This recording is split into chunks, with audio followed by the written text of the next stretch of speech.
আসসালামু আলাইকুম। বাংলা সংবাদে সবাইকে স্বাগত জানাচ্ছি। আমি চিন্তিয়া হক। শুরুতেই সংবাদ শিরোনাম। আমি আগের অবস্থানেই আছি, এই আদর্শ আমার না, বললেন সোহেল তাজ। এদিকে নির্বাচনে আমরা ভারতের হস্তক্ষেপ চাই না, বলছেন ফারুক। জানাবো, অবাধ সুষ্ঠু নির্বাচনের মাধ্যমে গণতন্ত্র পুনঃপ্রতিষ্ঠা হবে, বলছেন নজরুল। জানিয়ে দিব, জনযুদ্ধের মধ্য দিয়ে দেশ স্বাধীন হয়েছে, বলছেন মেজর হাফিজ। এবং সর্বশেষ জানাবো, কেউ দেশের ক্ষতি করতে চাইলে প্রতিহত করা হবে, বলছেন ডক্টর আব্দুল মঈন খান। দর্শক শুনছিলেন সংবাদ শিরোনাম, এখন বিস্তারিত। আমি আগের অবস্থানে আছি, এই আদর্শ আমার না, বললেন সোহেল তাজ। কিছু সোশ্যাল মিডিয়া প্ল্যাটফর্মে অপপ্রচার চালানোর অভিযোগ তুলেছেন সাবেক স্বরাষ্ট্র প্রতিমন্ত্রী সোহেল তাজ। বৃহস্পতিবার রাতে নিজের ভেরিফাইড ফেসবুক পেজে একটি পোস্ট দিয়ে এই অভিযোগ করেন তিনি। সোহেল তাজ তার পোস্টে লিখেছেন, ফেক নিউজ, কিছু সোশ্যাল মিডিয়া প্ল্যাটফর্মে আমার উদ্ধৃতি দিয়ে মিথ্যা অপপ্রচার চালানো হচ্ছে। বলা হচ্ছে আমি 16 ডিসেম্বর রাজপথে আন্দোলনের ডাক দিয়েছি, এগুলো সব ফেক নিউজ। আমি আমার আগের অবস্থানে আছি। তিনি লিখেছেন, আমি লক্ষ্য করছি যে একটা রাজনৈতিক দল তার কোনো ভুল ত্রুটি নিয়ে অনুশোচনা তো দূরের কথা, কোনো আত্মসমালোচনা বা আত্ম উপলব্ধিও করছে না। এটা ভালো লক্ষণ না এবং কোনোদিনই সুফল আনবে না, বরং আরো ধ্বংস নিয়ে আসবে। তিনি আরো লিখেছেন, আপনারা যারা কমেন্ট করেছেন যে আমি আমার নীতি এবং আদর্শ থেকে সরে গেছি, তাদের বলবো সেই আদর্শ নীতি যদি এর হয় হত্যা, গুম, খুন, নির্যাতনে ছাত্র জনতার উপর গুলি করে গণহত্যা, জনগণের ভোটের অধিকার সহ মৌলিক অধিকার কেড়ে নিয়ে গণতন্ত্র ধ্বংস করার, দুর্নীতি করে লক্ষ লক্ষ কোটি টাকা লুটপাট করে বিদেশে পাচার করার, রাষ্ট্রীয় সকল প্রতিষ্ঠানকে ধ্বংস করার তহবিলে ঠিকই বলেছেন, এই নীতি আদর্শ আমার না। নির্বাচনে আমরা ভারতের হস্তক্ষেপ চাই না, বলছেন ফারুক। বিএনপি চেয়ারপারসন উপদেষ্টা জয়নুল আবেদিন ফারুক ভারতকে উদ্দেশ্য করে বলেছেন, দয়া করে ভালো হয়ে যান, বাংলাদেশকে নিয়ে মাথা ঘামাবেন না। ডক্টর ইউনূস বলেই দিয়েছেন পাশেই 7 স্টার, আমরা মাথা ঘামাতে চাই না। আমার দেশ একটি স্বাধীন দেশ, আমরা স্বাধীনভাবে বসবাস করতে চাই, আমি স্বাধীনভাবে নির্বাচন করতে চাই, কারো হস্তক্ষেপ কামনা করি না। ভারতকে উদ্দেশ্য করে জয়নুল আবেদিন ফারুক বলেন, আপনি শেখ হাসিনাকে আশ্রয় দিয়েছেন এবং ষড়যন্ত্রে সাহায্য করেছেন। বাংলাদেশের মানুষ গরিব হতে পারে, আপনার কারণে অর্থনৈতিকভাবে দুর্বল হতে পারে, কিন্তু একবার আসেন, আমাদের লাগবে না। আগরতলার কাছে ব্রাহ্মণবাড়িয়ার মানুষই যথেষ্ট আপনাকে প্রতিহত করতে, সেজন্য কথাবার্তা একটু ভালো করে বলা দরকার। তিনি আরো বলেন, আপনারা চেয়েছিলেন শেখ হাসিনার মাথায় হাত রেখে বাংলাদেশকে 7 স্টারের মতো ইটস স্টার্স বানাতে। আপনারা চেয়েছিলেন শেখ হাসিনার মাথায় হাত রেখে বাংলাদেশকে 7 সিস্টারের মতো 8 সিস্টার বানাবেন। কল্পনা করে গেছেন, কিন্তু লাভ হয়নি। শেখ হাসিনা আশ্রয় নিয়েছে আপনাদের কাছে। যদি সত্যি আপনারা গণতান্ত্রিক দেশ হন, যদি বিশ্বের বৃহত্তম দেশ হয়ে থাকেন, আপনাদের উচিত ছিল শেখ হাসিনাকে আশ্রয়ের পর যখন তার পাসপোর্টের মেয়াদ শেষ হয়ে গেছে, তাকে 1 মিনিটের জন্য না রেখে ডক্টর ইউনূস সরকারের কাছে হস্তান্তর করা। তাহলে আমরা বিশ্বাস করতাম আপনারা বাংলাদেশের মানুষকে সম্মান করেন। মমতাকে উদ্দেশ্য করে তিনি বলেন, মমতাকে মনে করেছি সে খাঁটি গণতন্ত্র, কিন্তু তার কথাবার্তা এবং আচরণে আমার মনে হচ্ছে সে শেখ হাসিনার পক্ষে কথা বলার চেষ্টা করছে। আপনিও দিল্লির দ্বারা নিষ্পেষিত, দয়া করে আপনি আমাদেরকে নিষ্পেষিত করার ষড়যন্ত্রে হাত রাখবেন না। অবাধ সুষ্ঠু নির্বাচনের মাধ্যমে গণতন্ত্র পুনঃপ্রতিষ্ঠা হবে, বলছেন নজরুল। একটি অবাধ, সুষ্ঠু এবং নিরপেক্ষ নির্বাচনের মধ্য দিয়ে গণতন্ত্র পুনঃপ্রতিষ্ঠা হবে বলে আশাবাদ ব্যক্ত করেছেন বিএনপি স্থায়ী কমিটির সদস্য নজরুল ইসলাম খান। অনুষ্ঠানে অন্তর্বর্তী সরকারের দিকে ইঙ্গিত করে নজরুল ইসলাম বলেন, এখন যারা ক্ষমতায় আছে তারা জোর করে ক্ষমতা গ্রহণ করেননি, আমরা জনগণ তাদের ক্ষমতা দিয়েছি।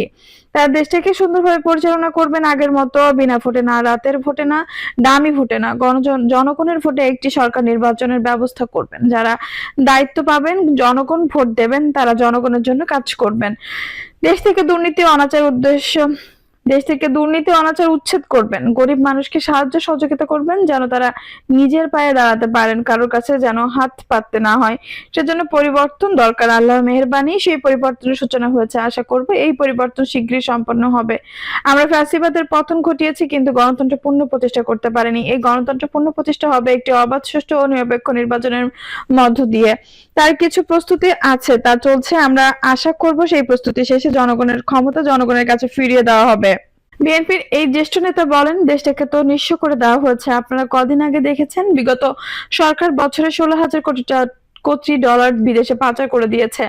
আমার দেশের গরিব মানুষ, গরিব শ্রমিক মধ্যপ্রাচ্যের মরুভূমি বা মালয়েশিয়ার জঙ্গলে কাজ করে যে বৈদেশিক মুদ্রা পাঠান, সেটা জনগণের কল্যাণে না লাগিয়ে পাচার করে দিয়েছে। চুরি ও দুর্নীতি করা অন্যায়ের উল্লেখ করে তিনি বলেন, এরা আওয়ামী লীগ সেই অন্যায়ের পাশাপাশি এই টাকা বাইরে পাঠানোর অন্যায়ও করেছে। দেশের মানুষের কোনো কাজে আসে না। যদি দুর্নীতি অনাচার কম হতো তাহলে আমার এত ভাই বোন এত কষ্ট করতেন না। বিএনপি কমিটির এই সদস্য বলেন, আমরা বিএনপি অঙ্গ সংগঠনগুলো 16 বছর লড়াই করেছি। 700-এর বেশি নেতাকর্মী গুম হয়েছে, হাজারেরও বেশি নেতাকর্মী খুন হয়েছে, লাখ লাখ নেতাকর্মীর বিরুদ্ধে মিথ্যা কায়েমি মামলা দিয়ে নির্যাতন করা হয়েছে। আমরা থামিনি। সে লড়াইয়ের মাধ্যমে গত জুলাইয়ের মাসে যে অভ্যুত্থান হয়েছে তার মাধ্যমে বিশাল ক্ষমতার দাবিদার অত্যাচার নিপীড়ন করত, জুলুম করত। রাজনৈতিক নেতা থেকে ফুটপাতের হকারও রেহাই পায়নি, তারা পালিয়ে গেছে। জনযুদ্ধের মধ্য দিয়ে দেশ স্বাধীন হয়েছে বলছেন মেজর হাফিজ। বিএনপি কমিটির সদস্য মেজর হাফিজ উদ্দিন আহমেদ বলেছেন, এই দেশ একটি জনযুদ্ধের মধ্য দিয়ে স্বাধীন হয়েছে। সাধারণ মানুষ যুদ্ধ করে এই দেশের স্বাধীনতাকে অক্ষুণ্ণ এবং দেশের সার্বভৌমত্বকে সঠিক ও যে কোনো কালিমা মুক্ত রাখবে, এটি হলো আমাদের শপথ। তিনি বলেন, আমাদের দেশটাকে ধ্বংস করে দিয়েছে পতিত স্বৈরাচার শেখ হাসিনা, প্রত্যেকটি ইনস্টিটিউশনকে ধ্বংস করে দিয়েছে তিনি। আজকে আবার তার সাবেক আশ্রয়স্থল ভারতে প্রবেশ করেছে বাংলাদেশকে ধ্বংস করার জন্য, আনস্টেবল করার জন্য। আমি অবাক হয়ে যাই, পৃথিবীর বৃহৎ গণতান্ত্রিক রাষ্ট্র কিভাবে তাকে আশ্রয় দিল। তারা কি 5 আগস্টের লাখ লাখ মানুষের প্রমত্ত ঢেউ দেখেনি, যেটি দেখে শেখ হাসিনা এমনকি ইউনিফর্মধারী বাহিনী পর্যন্ত পালিয়ে গিয়েছিল? এই দৃশ্য দেখার পর কিভাবে তারা কল্পনা করে, কিভাবে হিসাব করে যে দেশ দখল করতে কতদিন লাগবে? মেজর হাফিজ উদ্দিন আহমেদ বলেন, সমস্যা হচ্ছে ভারতের মনটা অনেক ক্ষুদ্র। প্রত্যেক প্রতিবেশী রাষ্ট্রকে তারা ভারত ভাবিয়ে তুলেছে। প্রত্যেকটি প্রতিবেশী রাষ্ট্র আজ তাদের বিরুদ্ধে, সবচেয়ে বড় হিন্দু রাষ্ট্র নেপাল পর্যন্ত তাদের বিরুদ্ধে। কারণ তারা যে দাদাগিরি করে, প্রতিবেশীকে দাবিয়ে রাখতে চায়, এটা তো একবিংশ শতাব্দীর মানুষ গ্রহণ করবে না। বাংলাদেশ তো মোটেই না, যারা যুদ্ধ করে স্বাধীন হয়েছে। তিনি বলেন, বাংলাদেশের মতো সাম্প্রদায়িক সম্প্রীতি পৃথিবীর কোনো রাষ্ট্রে নেই, কিন্তু ভারতীয় মিডিয়া কল্পকাহিনী ছড়িয়ে বেড়াচ্ছে যে এখানে বাংলাদেশি হিন্দুদের উপর অন্যায় অবিচার করা হচ্ছে। এই ধরনের কল্পকাহিনী ছাড়িয়ে তারা বিশ্ববাসীকে দেখাতে চায় যে বাংলাদেশের মানুষ এক পেশে, বাংলাদেশের কারো জীবন নিরাপত্তা নয়। আমরা সম্পূর্ণ এই মিথ্যাচারের নিন্দা জানাচ্ছি। মেজর হাফিজ বলেন, যুদ্ধ যদি ভারত শুরু করে তাহলে এই যুদ্ধ তাদের দেশে গিয়েই শেষ হবে। আমরা প্রত্যেকটি বাংলাদেশি নাগরিককে সামরিক ট্রেনিং দিয়ে প্রস্তুত করব যুদ্ধের জন্য। প্রত্যেকটি ছাত্র যেন রাইফেল চালাতে জানে, সামান্য ফিল্ড ক্রাফট মিলিটারি ট্রেনিং আমরা তাদের দেব, যাতে করে কেউ যেন আমাদের দিকে রক্তচক্ষু নিয়ে তাকাতে না পারে। আমরা যুদ্ধ করে জয়ী হয়েছে, চিরকাল জয়ী হবে বাংলাদেশ। বিএনপি কমিটির সদস্য আরো বলেন, আমাদের জাতির বিরুদ্ধে আগ্রাসন চালাতে গেলে বারবার তাদের চিন্তা করতে হবে যত বড় শক্তি হোক, আরে ভারত তো কিছুই না, এর থেকে বড় শক্তি যদি আসে তাহলে বাংলাদেশকে পদানত করতে পারবে না। জুলাই আগস্ট বিপ্লবের ফলে নতুন এক বাংলাদেশ আমরা পেয়েছি। নতুন এক বাংলাদেশ আমরা সৃষ্টি করব, যেখানে কোনো বৈষম্য থাকবে না, যেখানে স্বাধীনতা সার্বভৌমত্ব নিয়ে কেউ কোনো কটাক্ষ করতে পারবে না, কোনো ভারতীয় দালাল বাংলাদেশে থাকতে পারবে না। এখন আর কথা বলার সময় নেই, এখন অ্যাকশনে যাওয়ার সময়। বিএনপি চেয়ারপারসন উপদেষ্টা অ্যাডভোকেট সৈয়দ মোয়াজ্জেম হোসেন আলাল বলেন, 1971 সালে 16 ডিসেম্বরের পর অনেক মুক্তিযোদ্ধা তৈরি হয়েছে, যেমন 5 আগস্টের পর অনেক জাতীয়তাবাদী সৈনিক তৈরি হয়েছে। দুঃখজনক হলো সত্য যে 71 সালে অনেকেই মুক্তিযুদ্ধ না করেও রাজাকারদের সঙ্গে ছবি তুলে পরবর্তীকালে মুক্তিযোদ্ধা হিসেবে নাম লিখিয়েছে।